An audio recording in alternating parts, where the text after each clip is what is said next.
दक्षिण पश्चिम मोंटाना के लहरदार पहाड़ और बेहद घने जंगल सच में ऐसी जगह हैं जहां इंसान खुद को पूरी तरह अकेला महसूस कर सकता है।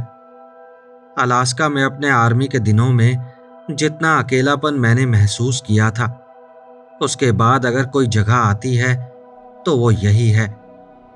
येलोस्टोन और बिग स्काई को छोड़ दें तो इस पूरे इलाके की आबादी बहुत कम है, और यही बात इस जगह को और भी खास बनाती है। मुझे छुट्टी मनाए कम से कम 3 साल हो चुके थे। मैं स्पोकेन, कोर डेलेन या हेलेना की वीकेंड ट्रिप्स को छुट्टी नहीं मानता था। 3 साल पहले फील्ड ट्रेनिंग खत्म होते ही मोंटाना हाईवे पेट्रोल ने मेरी पोस्टिंग मिसौला में कर दी थी। मुझे मिसौला काफ़ी पसंद था। काम इतना रहता था कि मैं हमेशा व्यस्त रहता था, लेकिन अब मुझे एक ब्रेक चाहिए था। आखिरकार सबकी ड्यूटी का शेड्यूल ऐसा बना कि मुझे लगातार पूरे 14 दिनों की छुट्टी मिल गई। मिसौला में रहते हुए मैं ग्लेशियर नेशनल पार्क और फ्लैट हेड और कूटेनाई नेशनल फॉरेस्ट अच्छी तरह घूम चुका था। इस बार मैंने तय किया कि मैं येलोस्टोन जाऊंगा। करीब 10 साल की उम्र के बाद मैं उस इलाके में कभी वापस नहीं गया था। शायद तब फैमिली के साथ छुट्टियां मनाने गया था, लेकिन उस ट्रिप की मुझे ज़्यादा बातें याद नहीं थी। मैंने पार्क के अंदर कुछ कैंपसाइट्स पहले से बुक कर रखी थी। मैं अपना घर खरीदने के लिए पैसे बचा रहा था, इसलिए होटल पर खर्च करने के बजाय मैंने टेंट में रुकने का फैसला किया। मैंने अपना सारा कैंपिंग का सामान अपने ट्रक में रखा और साथ में अपने सबसे भरोसेमंद साथी टैंगो को भी ले लिया। टैंगो 3 साल का साइबेरियन हस्की था। वो बिजली जैसी तेज अकल वाला था और उसके अंदर इतनी एनर्जी थी जैसे कोई न्यूक्लियर रिएक्टर चल रहा हो। वो मेरा शानदार साथी था और दुनिया का सबसे अच्छा डॉग था। करीब 6 घंटे की ड्राइव करने के बाद हम अर्थक्वेक लेक के पास बने पहले कैंप ग्राउंड में पहुंचे। मैं अपनी बुक की हुई कैंप साइट पर पहुंचा, लेकिन वहां पहले से कोई और रुका हुआ था। मैं कैंप ग्राउंड के होस्ट, जो एक बुजुर्ग दंपत्ति थे, उनके पास गया और उनसे बात की। उन्होंने बार बार मुझसे माफ़ी मांगी। उनके रिजर्वेशन सिस्टम में किसी गड़बड़ी की वजह से वही कैंप साइट 2 लोगों को बुक हो गई थी और मैं थोड़ा देर से पहुंचा था। पूरा कैंप ग्राउंड भरा हुआ था, एक भी दूसरी साइट खाली नहीं थी। उन्होंने मेरे पूरे पैसे वापस करने की पेशकश की और साथ ही सड़क पर थोड़ा आगे बने एक दूसरे कैंप ग्राउंड में मुफ्त रुकने का एक वाउचर भी दिया। उनका पूरा भरोसा था कि अगले 3 दिनों तक उस कैंप ग्राउंड में कोई और नहीं आएगा। मुझे ये बात थोड़ी मुश्किल लगी, क्योंकि उस समय टूरिस्ट सीजन अपने चरम पर था। लगभग हर जगह की सभी कैंप साइट्स पहले से बुक थी। फिर भी मैंने पैसे वापस ले लिए और वाउचर भी रख लिया। मैंने सोचा पहले उस जगह को देख ही लेता हूँ, उसके बाद ही बिग स्काई जाकर होटल में एक रात के $300 दूंगा।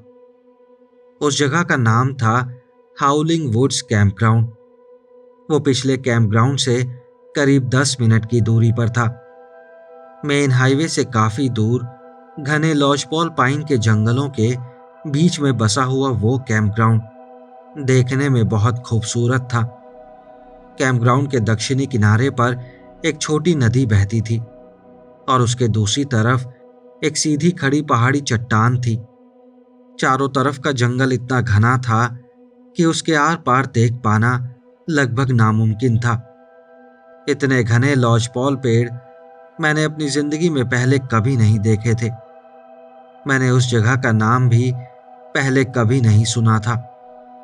कुछ महीने पहले जब मैं इस ट्रिप की प्लानिंग कर रहा था, तब भी गूगल पर खोजने के बावजूद उस जगह का कहीं कोई जिक्र नहीं मिला था। जैसे ही मैं कैंप के अंदर पहुंचा, सबसे पहले मेरी नज़र बीचों बीच परमानेंट खड़ी एक आरवी पर गई।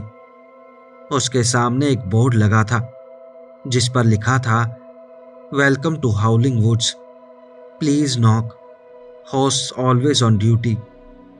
मैं अपने ट्रक से उतरा और बोर्ड पर लिखे निर्देश के मुताबिक दरवाज़ा खटखटाया। अंदर कुछ हलचल की आवाज़ आई। फिर एक बहुत ही बुजुर्ग महिला ने दरवाज़ा खोला। जिंदगी भर धूप में काम करने की वजह से उसकी त्वचा टैन हो चुकी थी और कभी पूरी तरह काले रहे बालों में अब काले से ज्यादा सफेदी थी। उसने अपनी थकी हुई भूरी आंखों से मुझे ध्यान से देखा और फिर बिना दांतों वाली हल्की सी मुस्कान दी। मैंने उसे अपनी पूरी बात बताई और वाउचर दिखा दिया। हाँ, बिल्कुल, पहले जाकर अपनी पसंद की जगह चुन लो, फिर वापस आकर चेक इन कर लेना। तब तक मैं तुम्हारे लिए कुछ पैम्फलेट निकाल देती हूँ। उसके बोलने की शैली से साफ लग रहा था कि वो नेटिव अमेरिकन थी। मैं वापस ट्रक में बैठा और एक अच्छी सी जगह ढूंढ ली। वो जगह साफ और समतल थी। आसपास इतने पेड़ थे कि दूसरे कैंपों से अच्छी खासी दूरी और प्राइवेसी मिल रही थी। बाथरूम और कूड़ेदान भी वहीं पास में थे। खुली जगह के बीच में आग जलाने के लिए एक फायर रिंग और खाने का सामान सुरक्षित रखने के लिए एक बियर बॉक्स रखा था। थोड़ा हटकर एक छोटी पिकनिक टेबल भी थी। वो कैंपसाइट पूरे लूप के बिल्कुल बाहरी किनारे पर थी, यानी उसके पीछे सिर्फ खुला जंगली इलाका था। मैंने ट्रक पार्क किया और टैंगो का पट्टा बांध दिया।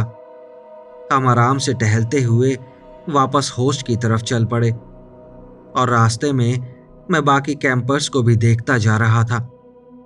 जहां तक मुझे समझ आया, कैंपग्राउंड करीब 3/4 भरा हुआ था, जो साल के इस समय के हिसाब से थोड़ा अजीब था। मेरे दोनों तरफ की कैंपसाइट पर लोग रुके हुए थे। एक तरफ एक आरवी में एक मिलनसार मध्यम उम्र का दंपत्ति था और उनके 3 छोटे माल्टीज कुत्ते उसके चारों तरफ गोल गोल दौड़ रहे थे। उन्होंने मुझसे हाथ मिलाकर अपना इंट्रोडक्शन दिया और मैं कुछ देर उनसे बातें करने लगा। उन्होंने बताया कि यह उनका दूसरा हनीमून था, क्योंकि उनके 8 बच्चे अब आखिरकार अपने अपने घरों में रहने चले गए थे। दूसरी तरफ 2 20-22 साल के लड़के रुके हुए थे। मैं उनके पास से गुजरा, लेकिन उन्होंने अपने बोंग से नजर तक नहीं हटाई। उसकी तेज और बदबूदार गंध से मेरा सर थोड़ा चकराने लगा।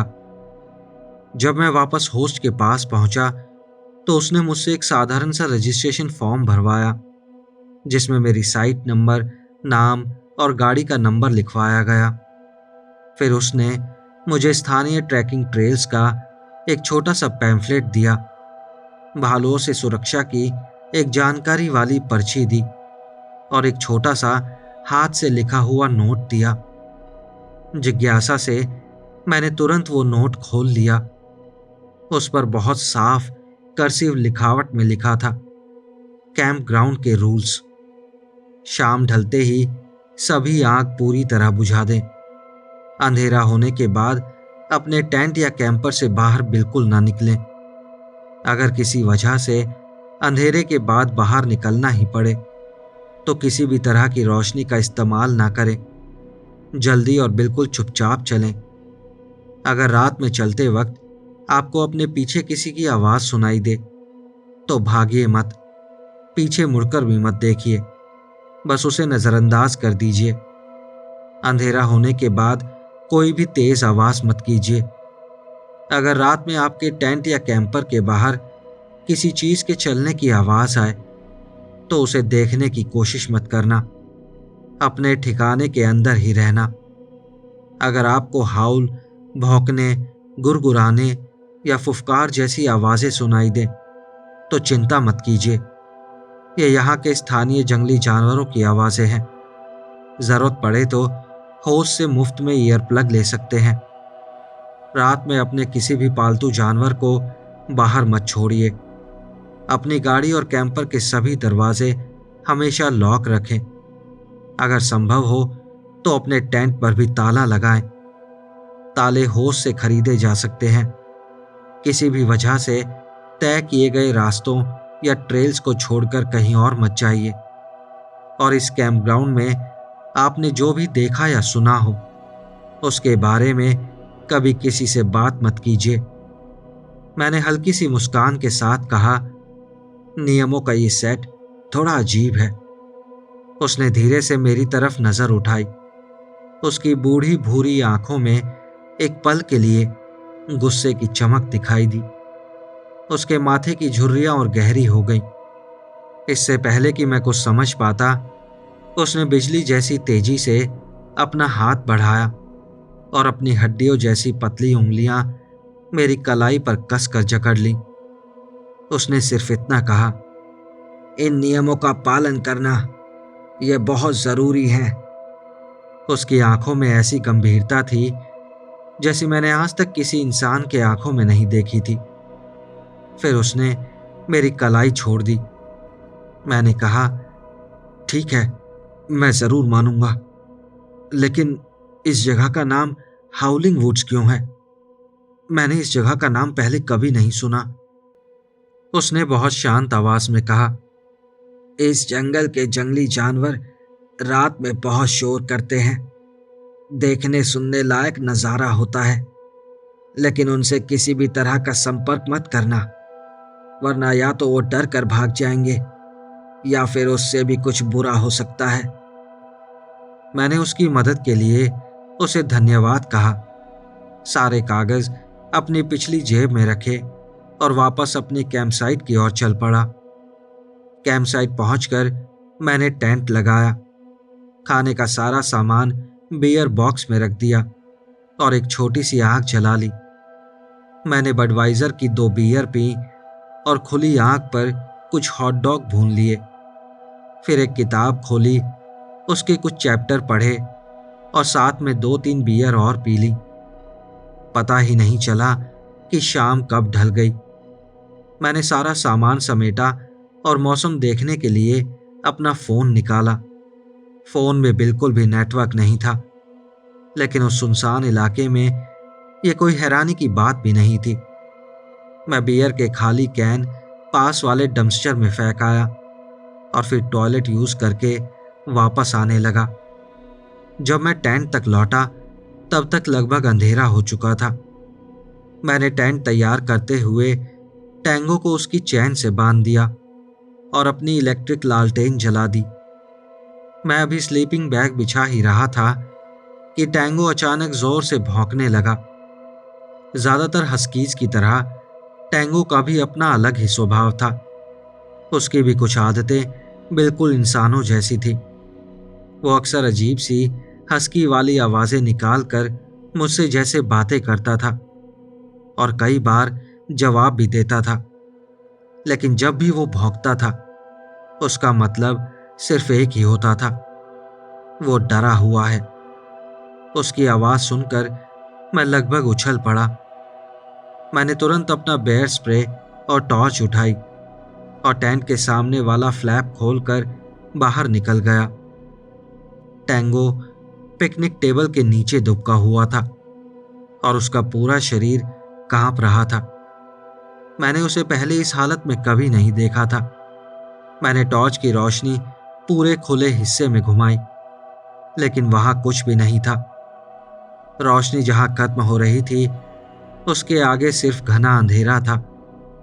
घने लॉजपॉल के पेड़ टॉर्च की रोशनी को चारों तरफ बिखेर रहे थे, इसलिए खुले हिस्से से आगे कुछ भी साफ दिखाई नहीं दे रहा था।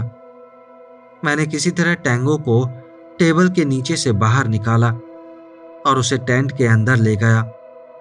उसकी पूंछ उसके पैरों के बीच में दबी हुई थी और वो लगातार कांप रहा था। करीब 1 साल पहले मैं और टैंगो कूटेनाई नेशनल फॉरेस्ट के एक सुनसान ट्रेल पर लगभग 6 मील अंदर तक गए थे। एक मोड़ पार करते ही हमारा सामना सीधे एक ग्रिजली बेयर से हो गया था। टैंगो तो बिना एक पल सोचे उस भालू की तरफ दौड़ पड़ा। उसने मुझे इतनी जोर से खींचा कि मैं लगभग मुंह के बल जमीन पर गिर गया। उसे उस विशाल भालू के आकार का जरा सा भी डर नहीं था और आज उसी टैंगो को इस तरह डरते हुए देखकर मेरी गर्दन के पीछे के सारे बाल खड़े हो गए। फिर भी मैंने खुद को समझाया कि शायद मैं जरूरत से ज्यादा सोच रहा हूं। मैंने यही मान लिया कि शायद कोई भालू अचानक उसके सामने आ गया होगा और मेरी आहट सुनकर वहां से भाग गया होगा। मैंने लालटेन बंद की और थोड़ा घबराया हुआ ही अपने स्लीपिंग बैग में लेट गया। लेकिन बियर और पूरे दिन की थकान ने आखिरकार मुझे जल्दी ही नींद में धकेल दिया।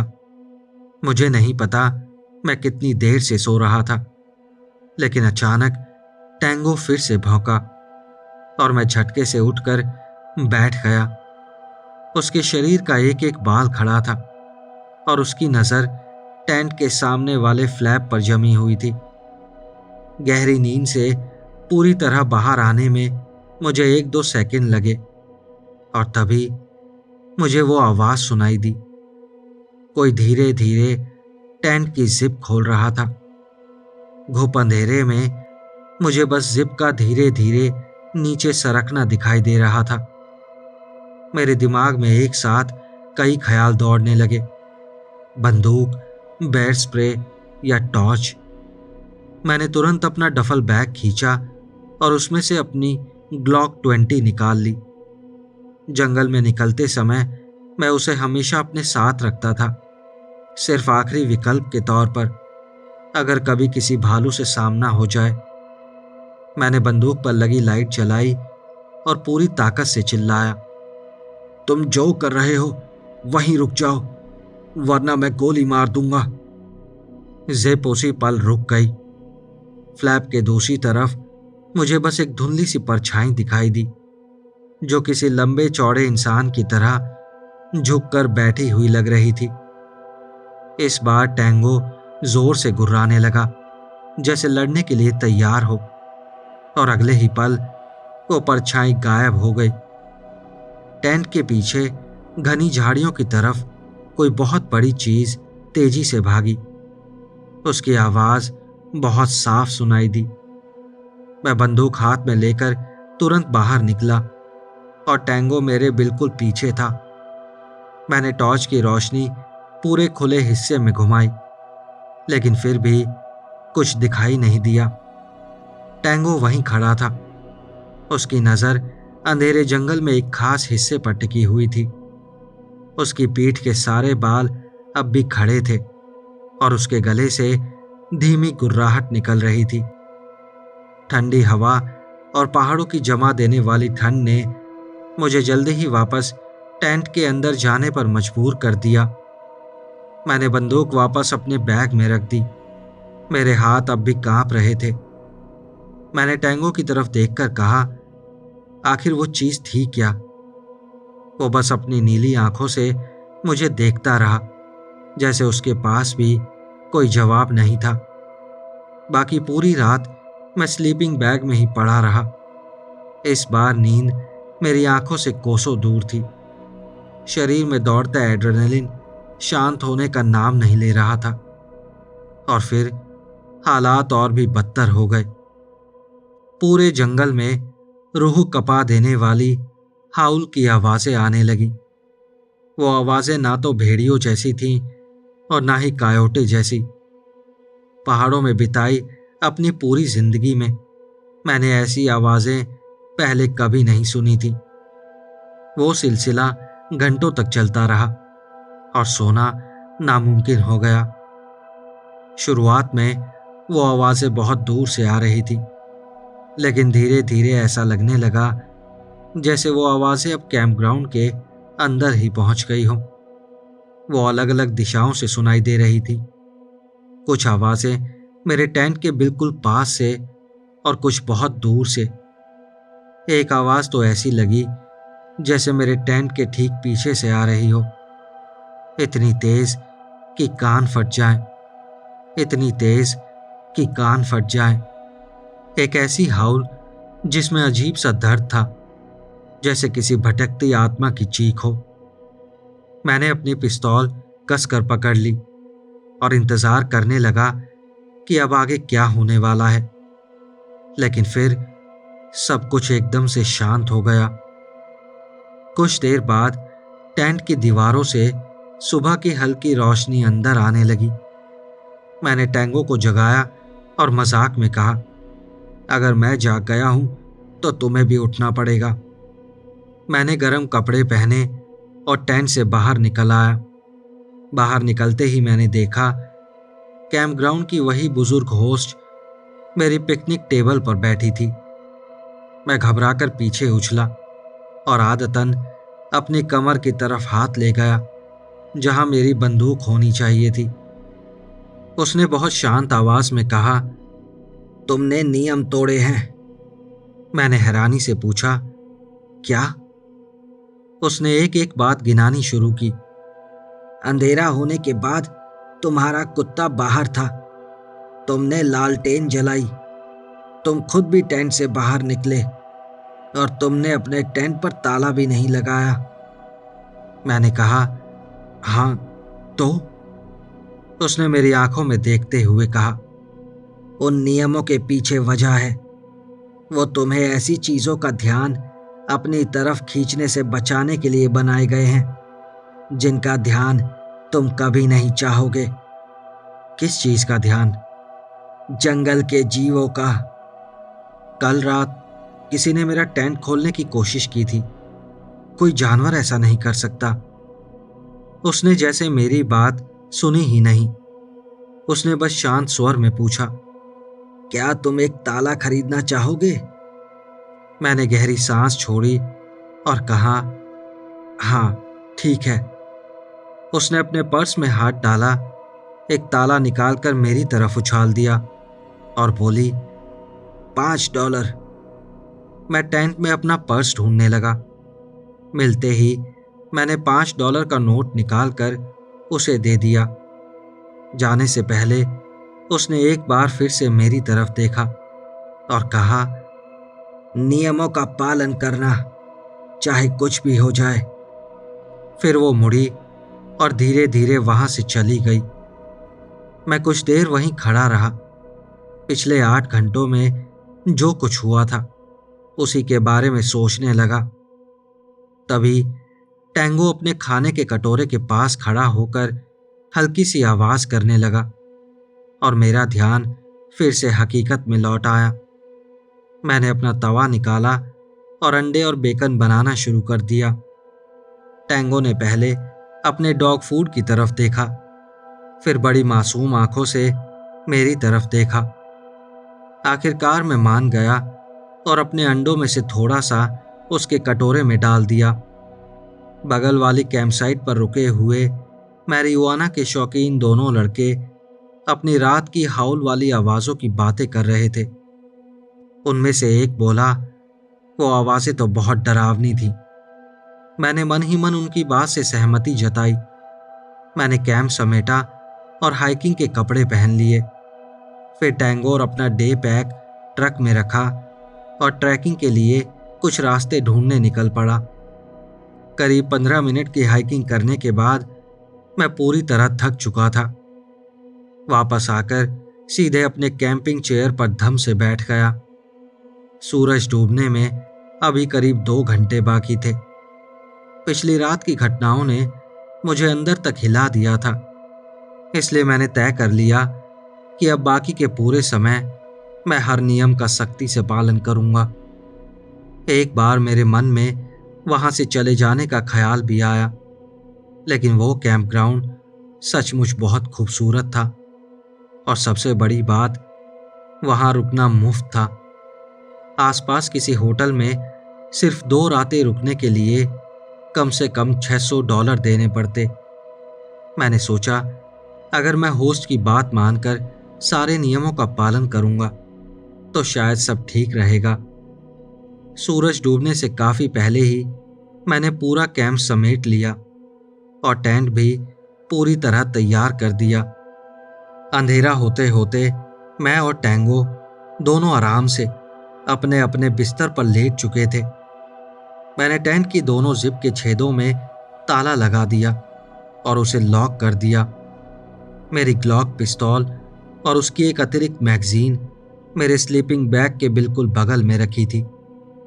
मैं किताब के कुछ चैप्टर पढ़ रहा था और टैंगो धीरे धीरे खर्राटे लेने लगा। रात करीब 10 बजे फिर वही हाउल की आवाज़ें शुरू हो गईं। अजीब सी आवाज़ों का ऐसा शोर जो हाउल से ज़्यादा किसी दर्द भरी कराह जैसा लग रहा था। वो लगातार पूरे 12 मिनट तक चलता रहा। शुरुआत में तो मैं उन्हें सुनकर जैसे उनका अंदाज़ा लगाने की कोशिश कर रहा था। वो धीरे धीरे करीब आती महसूस हो रही थी और ऐसा लग रहा था जैसे पूरे कैंप के चारों तरफ घूम रही हों। मैंने सोचा शायद भेड़िए होंगे या कायोटे होंगे। ऐसी आवाज़ें और कौन निकाल सकता था। उस रात टैंगो भी उनसे ज़्यादा परेशान नहीं लग रहा था। जब वो आवाज़ें बंद हुईं तो मैं स्लीपिंग बैग में और आराम से घुस गया और सोने की कोशिश करने लगा। हल्की बारिश शुरू हो गई। उसकी बूंदें टेंट के बाहरी परत पर गिर रही थी और उनकी आवाज़ साफ सुनाई दे रही थी। और तभी सबसे बुरी मुसीबत आ गई। मुझे जोर से पेशाब लग गया। मुझे पहले ही सोच लेना चाहिए था। कम से कम एक खाली बोतल तो टेंट के अंदर रख लेनी चाहिए थी, लेकिन मेरे दिमाग में ये बात आई ही नहीं। मैंने टैंगो की तरफ देखा। वो आराम से फैला हुआ खर्राटे मार रहा था। मैंने उससे कहा, क्या मैं सच में बाहर जाने वाला हूं? जवाब में उसने बस एक और खर्राटा मार दिया। मैंने एक हुडी पहनी और अपने चप्पल पहन ली। फिर एक पल रुका, नियमों वाली पर्ची निकाली और दोबारा पढ़ी। कोई रोशनी नहीं। सड़क से जाऊं तो बाथरूम करीब 100 गज दूर था। बिना रोशनी के वही रास्ता सबसे सुरक्षित लगा। मैंने बंदूक ले जाने का सोचा, लेकिन उसे रखने का कोई तरीका नहीं था।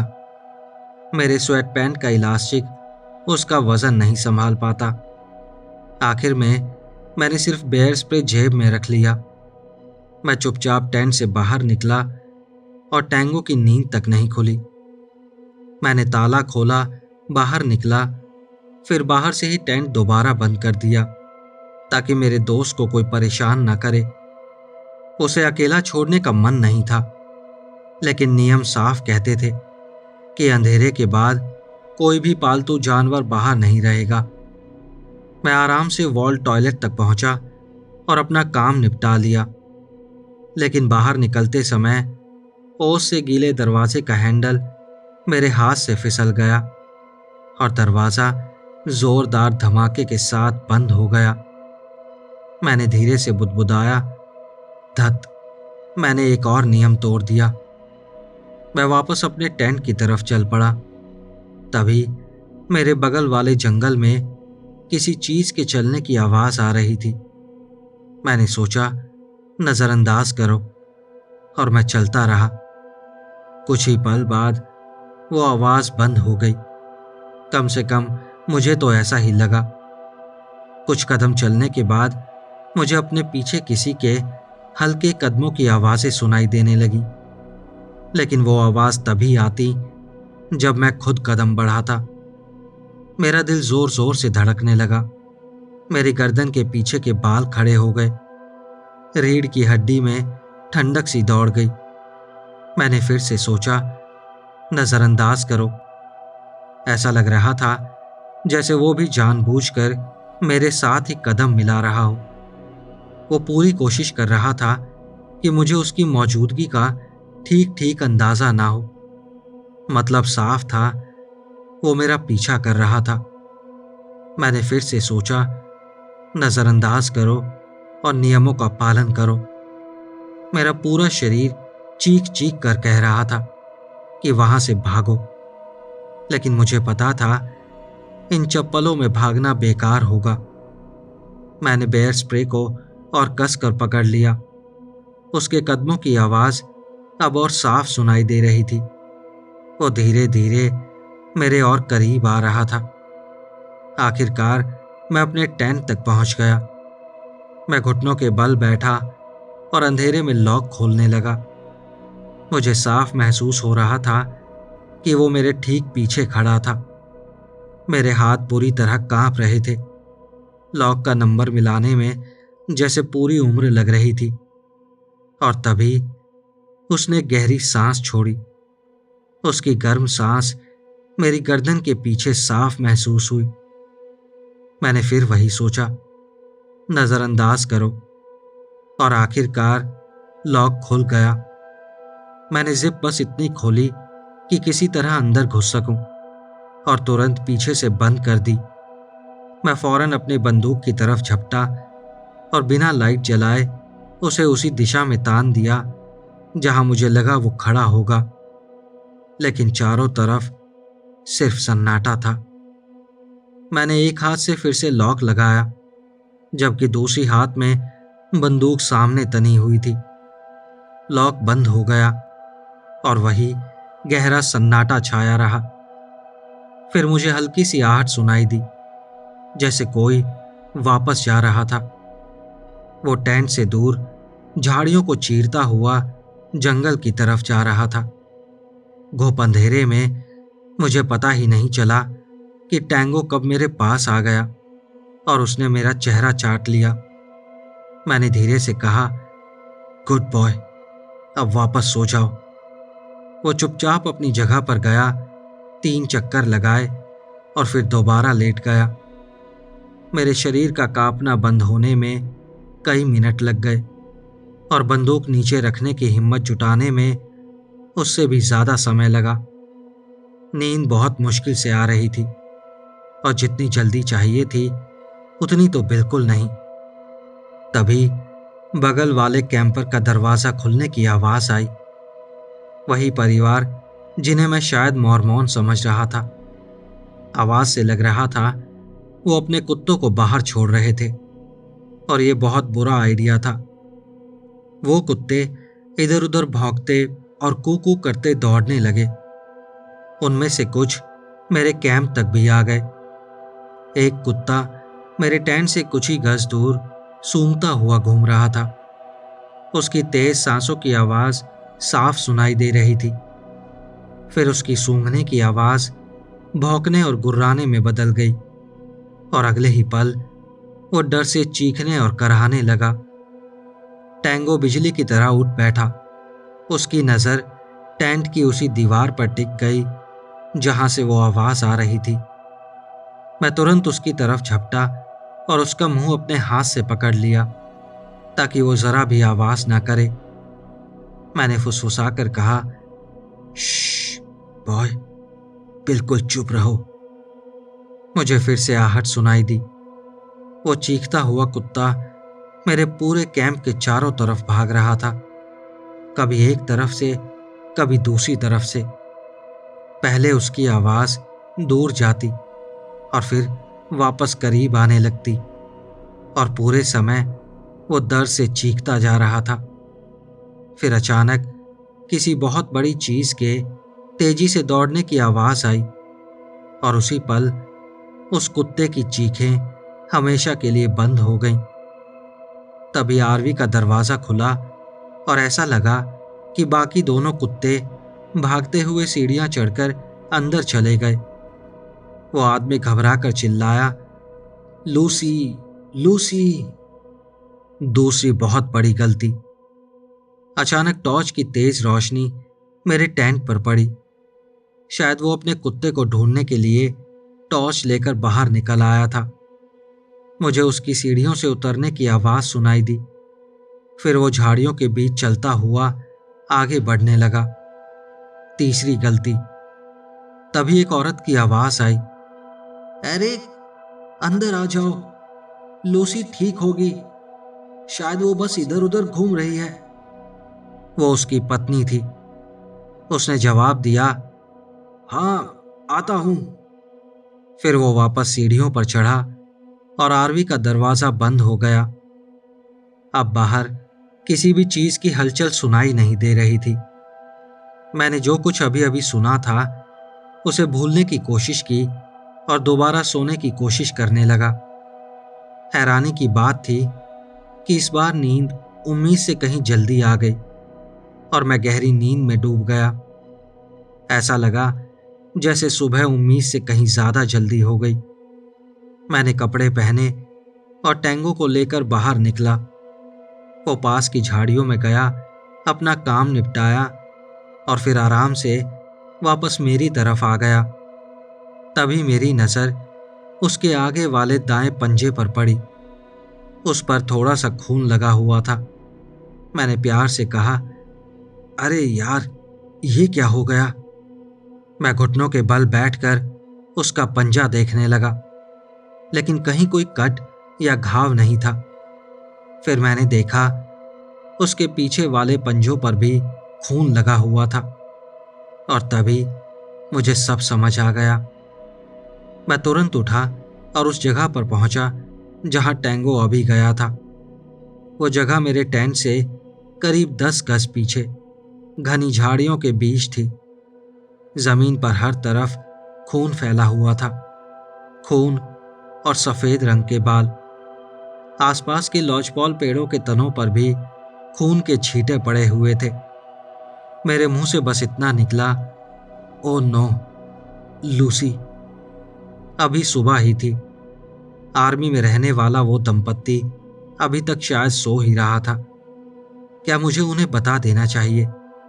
अगर मैं उनकी जगह होता तो मुझे जरूर जानना होता, लेकिन नियम साफ कहते थे, इस जगह पर जो देखो या सुनो उसके बारे में कभी बात मत करना। आखिरकार मैंने कुछ ना कहने का फैसला किया। वो जगह चाहे जो भी थी, अब वो मुझे सच में डराने लगी थी। बस एक रात और काटनी थी। मैंने जल्दी जल्दी अपना डे पैक तैयार किया, फिर टेंगो को ट्रक में बैठाया और 14 मील लंबे एक ट्रेल पर निकल पड़े, जो हमें पूरे दिन व्यस्त रखने वाला था। पूरा दिन खूबसूरत पहाड़ी घास के मैदान, सपनों जैसी नदी के नज़ारे, शानदार झीलें और 14 मील की हाइकिंग के बाद मैं और टेंगो शाम को वापस कैंपसाइट लौट आए। रात में जिसकी जरूरत नहीं पड़नी थी, वो सारा सामान मैंने ट्रक में रख दिया। मैंने देखा बगल वाली आरवी, जिसमें वो दंपत्ति और उनके 3 या अब कहूं 2 कुत्ते थे, वो जा चुके थे। इसमें कोई हैरानी की बात नहीं थी, लेकिन दूसरी तरफ वाले वो 2 जवान लड़के अभी भी वहीं थे। रात के खाने में मैंने बस पैक किया हुआ डिहाइड्रेटेड हाइकिंग मील खाया, क्योंकि बाकी सारा अच्छा खाना ट्रक में रखा हुआ था। मैंने तय कर लिया था कि सुबह होते ही जितनी जल्दी हो सके यहां से निकल जाऊंगा। सूरज डूबने लगा और मैं और टेंगो टेंट के अंदर चले गए। अंदर से लॉक भी लगा दिया। मैंने किताब के कुछ चैप्टर पढ़े, जब तक कि अंधेरा इतना नहीं हो गया कि शब्द दिखाई देने बंद हो गए। उस रात मुझे जल्दी नींद आ गई, लेकिन अब तो जैसे ये रोज का नियम बन चुका था। वो ज्यादा देर टिक नहीं पाई। टहनियों के टूटने की आवाज से मेरी आंख खुल गई। मेरे टेंट के पास झाड़ियों में कोई या कुछ घूम रहा था। मैंने फोन देखा, करीब आधी रात हो चुकी थी। तभी मुझे 2 लोगों की आवाजें सुनाई दी। बगल वाली साइड पर रुके वही 2 जवान लड़के।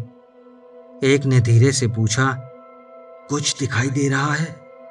दूसरे ने जवाब दिया, नहीं, लेकिन वो बाहर कहीं जरूर है। मेरा दिमाग तेजी से चलने लगा। वो बेवकूफ खुद अपनी मौत बुला रहे थे।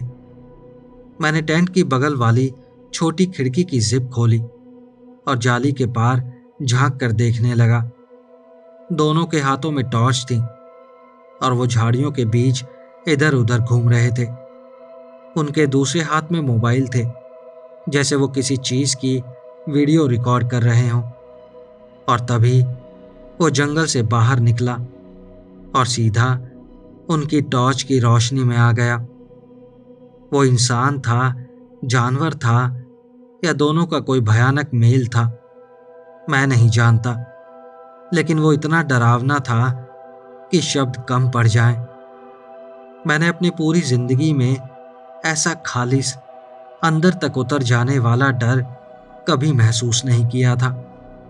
उसकी लंबाई कम से कम 7 या 8 फुट रही होगी। उसकी आंखें जलते हुए लाल अंगारों जैसी थी और पूरा शरीर जगह जगह से उगे हुए चिकने और गंदे फर से ढका हुआ था।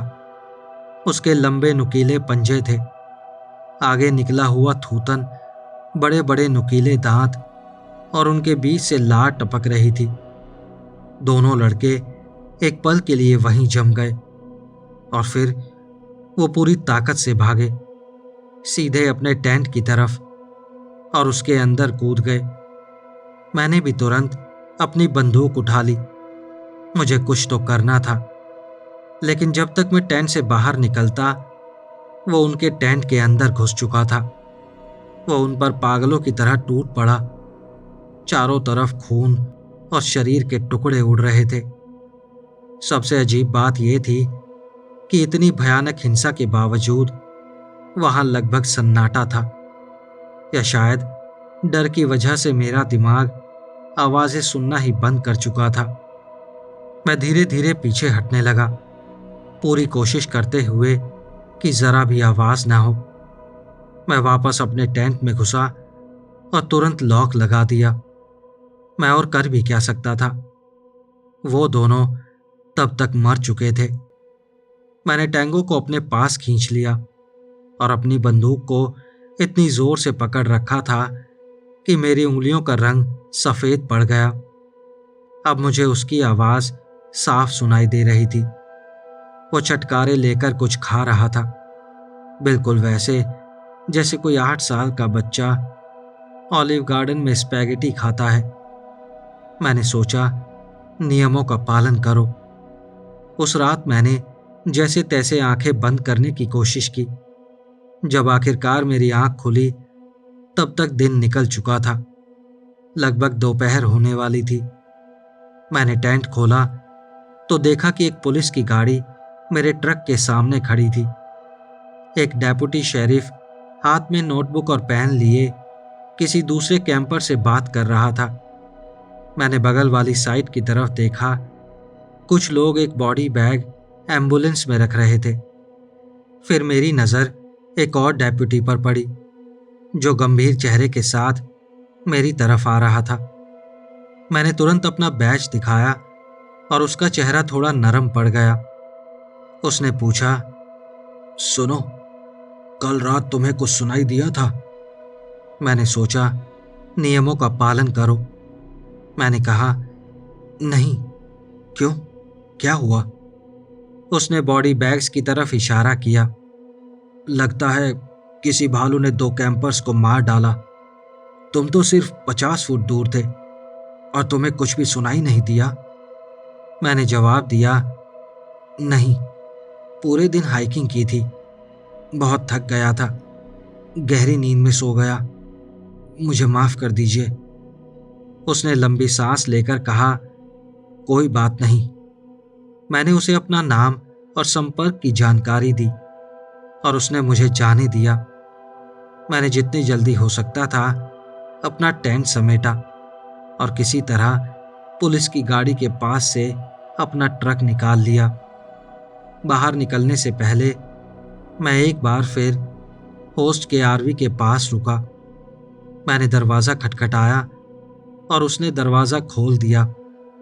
मैं खुद को रोक नहीं पाया और बोल पड़ा, ये जगह आखिर है क्या? वो बस मुस्कुराई और बोली, ये बहुत प्राचीन जगह है, इंसानों के लिए कभी बनाई ही नहीं गई थी, लेकिन फिर भी हम यहाँ हैं। उम्मीद है तुम्हें यहाँ रहना अच्छा लगा होगा। इतना कहकर उसने मेरे मुंह पर ही दरवाज़ा बंद कर दिया। मैं कुछ पल तक बंद दरवाजे को देखता रह गया।